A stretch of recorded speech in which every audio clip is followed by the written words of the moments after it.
DiGiovanni? Yeah. Glad you came. Sorry about the precautions. It was worth my while, Mr.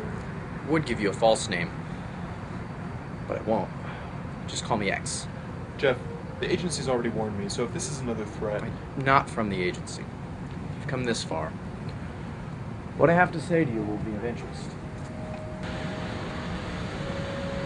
I'm not going to name names or tell you who or what I represent. Only that you're close. A lot closer than you think. What I'm about to tell you is top secret. I was an agent. Mr. DiGiovanni. 2 administrations. Secret old Queens guy. Supplying the hardware. Leaflets, bullets, rifles. For what we call scarlet and black operations. Black ops.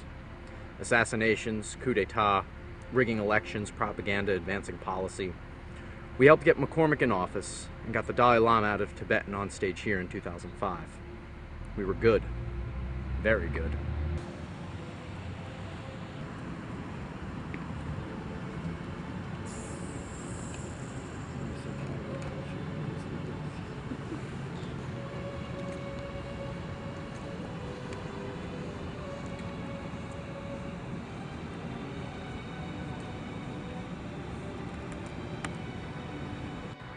We were good.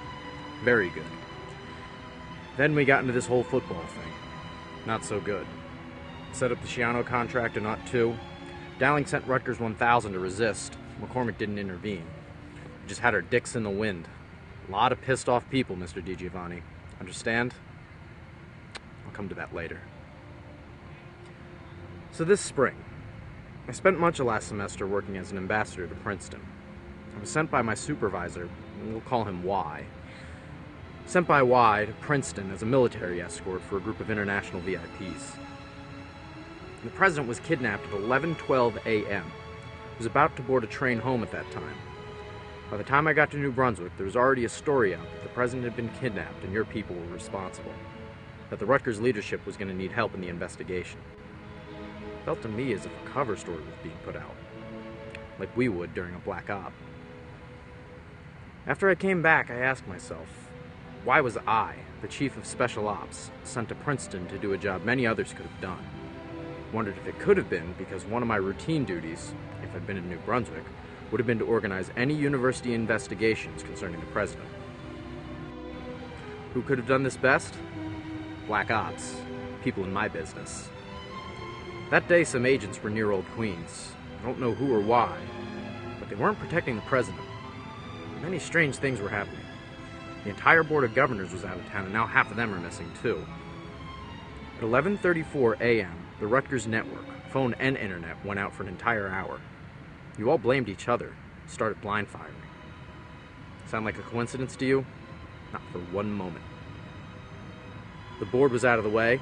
The 2 major political and military societies were quarreling. Telephones were out to stop the wrong stories from spreading. Nothing was left to chance. But why? That's the real question, isn't it? The how and who are just scenery for the public. Mulcahy, the guard, your people, keeps them guessing, like a game. Prevents them from asking the most important question. Why? Why was the president kidnapped? Who benefited? Who has the power to cover it up? Why? In December, right after Mulcahy was fired, very few people know this, I participated in the drawing up of Rutgers Presidential Memos 55, 56, and 57. These documents are classified top secret.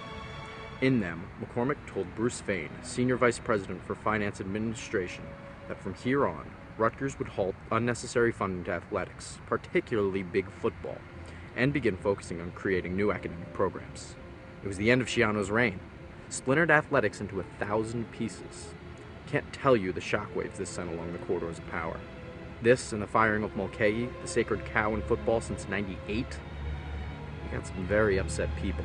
McCormick's directives were never fully implemented because of bureaucratic red tape. But one of the results was the school was going to free up unprecedented liquid assets. You know how many professors we would have picked up with the new budget? Nearly 75. Where would they have come from? Kane and other New Jersey schools. Who finances Kane? Kane was nearly bankrupt when some unnamed benefactor stepped in, kept them going, kept them from ceding to Rutgers. Find out the spending budget since the year began would have been 75 going on 100 million, nearly 200 million by the end of the year. McCormick wanted to end the competition between New Jersey schools by 2010. He wanted to buy out schools, Kane, Monmouth, maybe even Princeton in time. But all that was put on hold this morning. No one said he must go, no vote, nothing's on paper, you won't find anything on email. There's no one to blame. It's as old as the crucifixion, or the military firing squad. 5 bullets, 1 blank.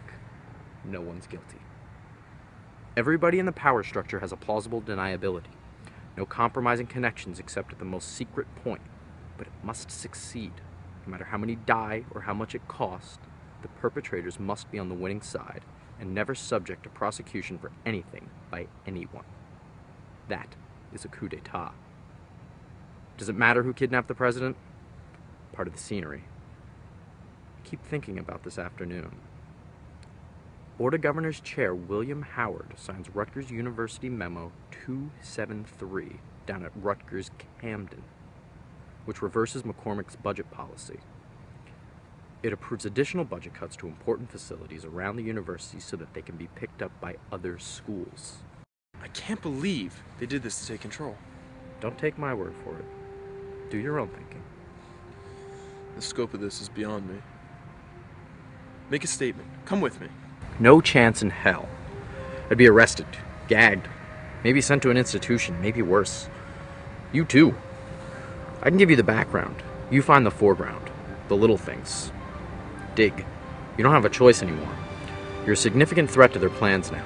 They'd have killed you already, but there's light on you. The guard is watching you. It wouldn't make any sense. So they pitted you against each other. Investigate the guard. See what they're up to. See if it makes sense. Someone's pulling the strings here. You need to find out who it is. See if this coalition is even from the university. Then the story will crack. I just hope you get a break.